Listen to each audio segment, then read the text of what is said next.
Imagine a world where empires clash, faith drives warriors to the edge of endurance, and one man stands at the heart of a battle that will echo through history.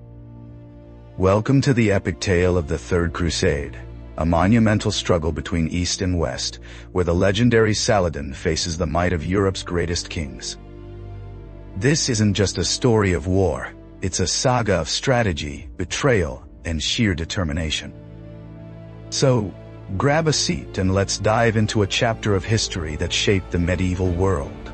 We're about to explore how Saladin, in the twilight of his life, defended his hard-won victories against the unrelenting force of the Third Crusade, spanning the years 1187 to 1193. This is a journey of epic proportions, and I'm thrilled to guide you through it. Let's set the stage. In our previous tale, we witnessed Saladin's brilliance as he capitalized on the Crusaders' weaknesses, both from within and without. By 1187, he had launched a campaign that would change everything. He crushed the Crusader army at the Battle of Hattin, seized the sacred city of Jerusalem, and took control of nearly the entire Crusader Levant. These were staggering achievements, but they came at a cost. Now, as Saladin aged, he faced the daunting task of protecting his gains against a new and powerful threat. The Third Crusade, a massive European effort to reclaim what was lost.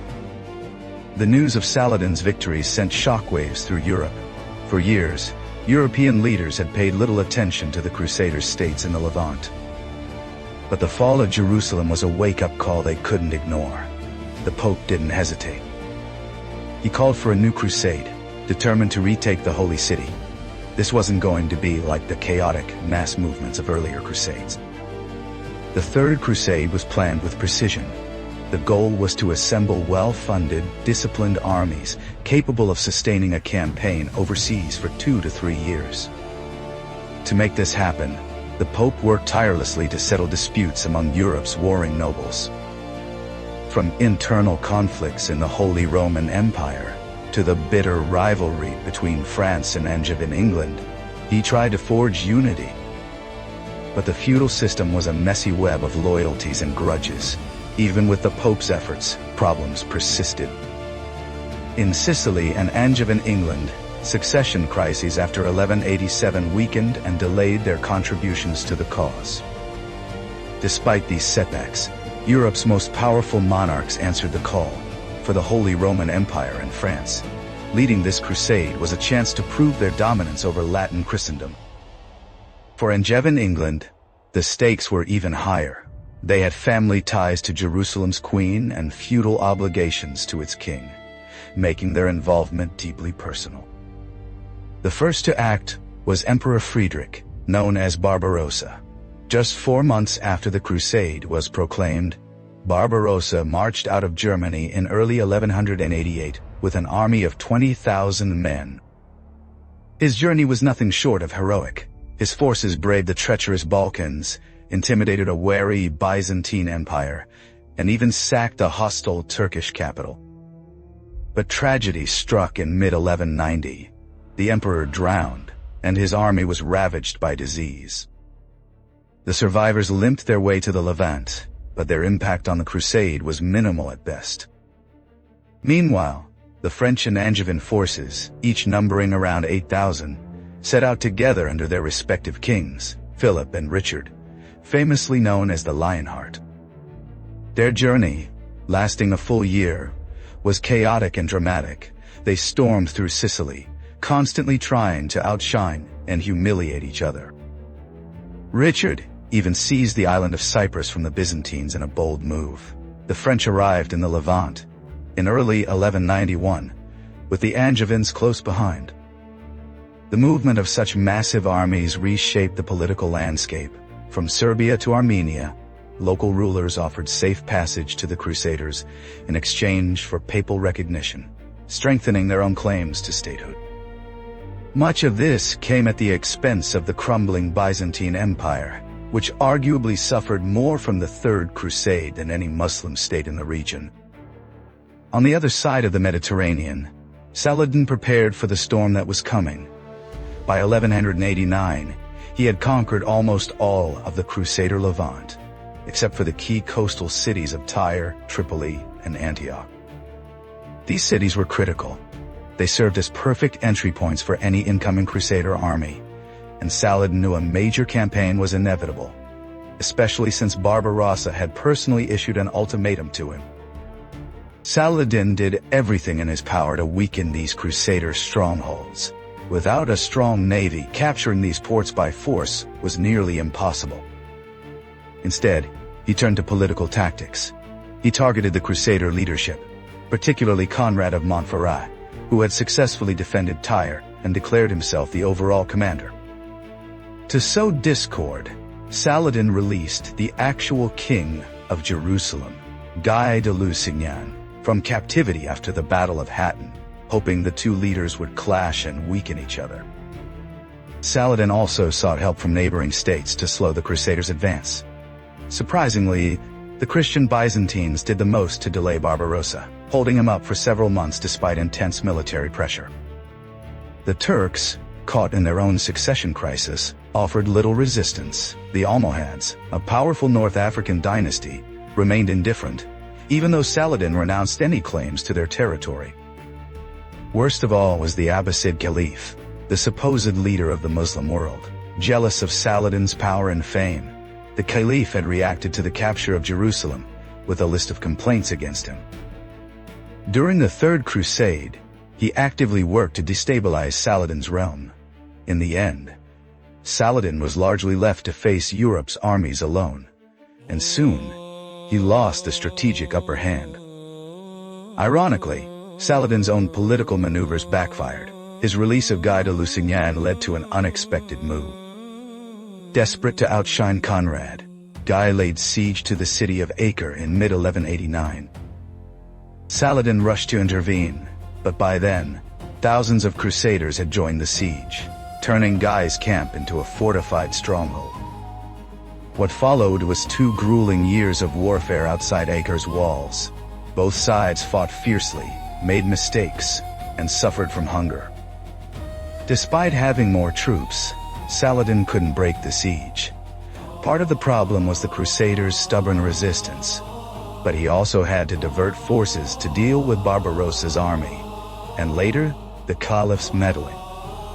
As a result, Saladin became as stuck at Acre as the Crusaders were.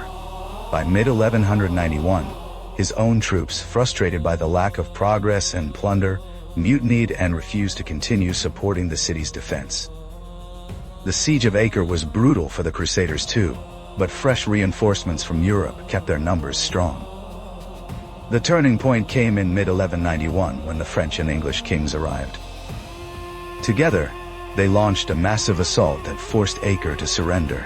The city's garrison offered terms of surrender that Saladin hadn't approved. When he tried to renegotiate, the Crusaders grew suspicious of trickery.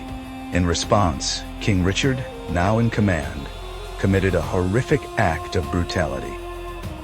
He gathered the surrendered Muslim prisoners and ordered their execution, a massacre that shocked even his own allies. This act of cruelty underscored the harsh realities of medieval warfare and sent a chilling message to Saladin's forces. Richard's massacre at Acre wasn't just an act of violence. It was a statement of dominance over the fractured Crusader factions. The Crusaders hadn't learned from their past mistakes at Hattin. Once again, they split into rival groups, some supporting Conrad and others backing Guy. The long, exhausting siege of Acre only deepened these divisions.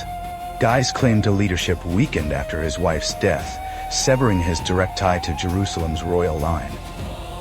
Conrad seized the opportunity by forcibly marrying the last surviving heiress to the throne, but Guy's supporters refused to back down. The arrival of the European kings didn't help. Philip of France supported Conrad, while Richard stood by his former vassal Guy. A shaky compromise was eventually reached, with Guy and then Conrad slated to rule Jerusalem in turn. But Richard had bigger plans. He strong-armed first the Germans and then Philip out of the crusade, positioning himself as the undisputed leader, at least in his own mind. With great power came great responsibility. Richard, now leading roughly 10,000 men, bore the sole burden of reclaiming the land Saladin had taken. Philip's return to France also worried Richard, as he feared for the safety of his Angevin territories. Rumors that his own brother was plotting against him only added to the pressure. Richard knew he had to win the Third Crusade quickly before his own kingdom unraveled. On the other side, Saladin struggled to counter Richard's advance. The failed defense of Acre had cost him his fleet, drained his resources, and eroded his troops' morale. The massacre at Acre delivered a devastating psychological blow, with many of Saladin's men refusing to garrison cities out of fear of meeting the same fate. Left with few options, Saladin adopted a scorched earth policy across the Levant, destroying resources to deny Richard's army supplies and shelter. Richard launched his campaign in late 1191. His army included Angevin soldiers, remnants of the Crusader forces under Guy, and the French troops Philip had left behind. Conrad, however, chose to remain entire. Richard's forces marched in a single column, divided into 3 groups, with infantry shielding the knights at the center. Learning from the disaster at Haddon, Richard focused on logistics, discipline, and pacing. He stayed close to the coast for access to supply ships, rotated his infantry to prevent exhaustion, and maintained a steady march. His plan was to follow the coast to the port of Jaffa, about 60 kilometers south of Acre, before turning inland toward Jerusalem. Saladin's army moved ahead, devastating the land as they went, while cavalry archers harassed Richard's troops. These attacks did little to slow him down. After 2 weeks, Saladin made a stand at Arsuf, sending waves of cavalry against Richard's divisions. The Crusader infantry held firm, their knights launched a counterattack, and Saladin's forces were driven back in disarray. Militarily, the defeat at Arsuf wasn't catastrophic for Saladin. Richard's army was too small and slow to completely destroy him, as had happened at Haddon. But strategically, it was a turning point. Richard the Lionheart had proven himself unbeatable in both siege warfare and open battle. Saladin had run out of ways to stop him. The only option left was to delay the Crusaders as long as possible, hoping Richard would leave the Levant before reaching Jerusalem. Saladin's scorched earth tactics, though costly, began to pay off. The destruction along the coast unnerved Richard's troops, who insisted on fortifying Jaffa before advancing beyond the range of their supply ships. This process took several weeks, delaying their march. By the time the Crusaders finally glimpsed Jerusalem, about 40 kilometers inland, it was deep winter, and the weather was harsh. Richard had little choice but to call a council, which echoed his own reluctance to push forward. Disheartened, they retreated to Jaffa in early 1192, much to the frustration of his army. Richard now planned to return home, leaving Jerusalem for a future crusade. Over the next few months, he worked to stabilize the Crusader kingdom as a foothold for future European campaigns. He rebuilt the southern castle of Ascalon, about 50 kilometers south of Jaffa, to block Saladin from threatening the port. He also finally abandoned Guy, whose reputation had been tarnished, and handed Jerusalem's throne first to Conrad, and then, after Conrad's assassination by a mysterious group, to a noble connected to both himself and the French king. Richard even urged his Angevin troops to stay in the Levant for a few more years, but they refused. Meanwhile, Saladin faced his own challenges. Egypt and Syria were weary of war. The Abbasid Caliph continued to stir unrest, and even Saladin's own emirs and family pursued their own interests. Sensing an opportunity, Richard made one last push toward Jerusalem in June of 1192, coming within sight of the city again. Saladin struggled to rally his men to defend the walls, but Richard's doubts resurfaced.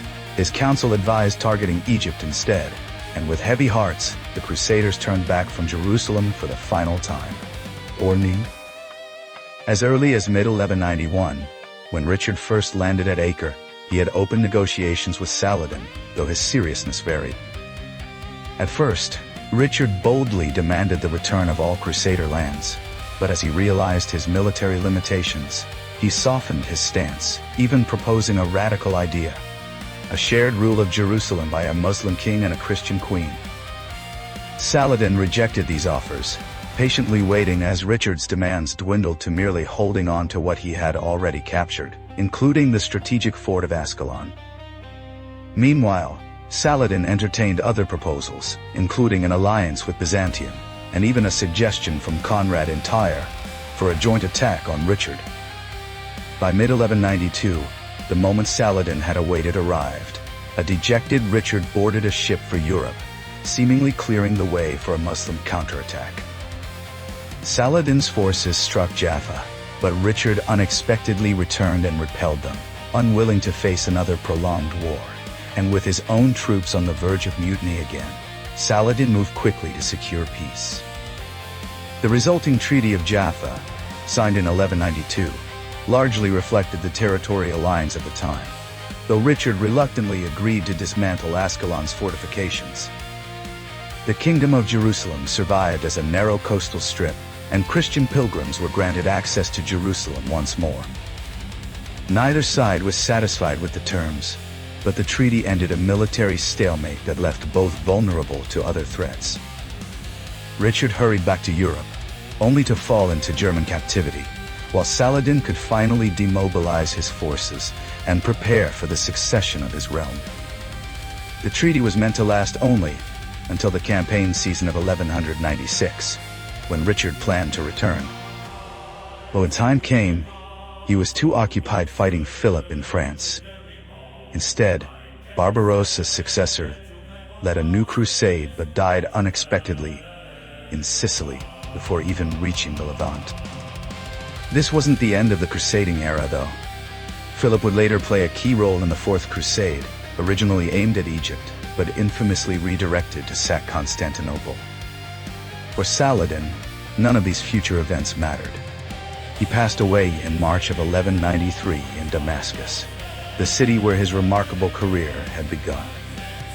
Decades earlier, the Crusaders had exploited Muslim disunity to establish themselves as a regional power. After Saladin's death, they would again capitalize on divisions among Muslims to survive for another century. But in the intervening years, Saladin united the region's Muslims just enough to reclaim Jerusalem and keep it under Islamic control for most of the next 7 centuries.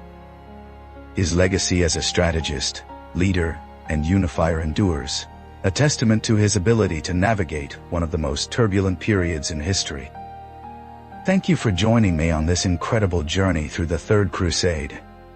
If you've enjoyed this story, please like, subscribe, and hit that bell button to stay updated on more historical adventures. If you have any questions or thoughts, I'd love to hear them in the comments below. Let's keep the conversation going.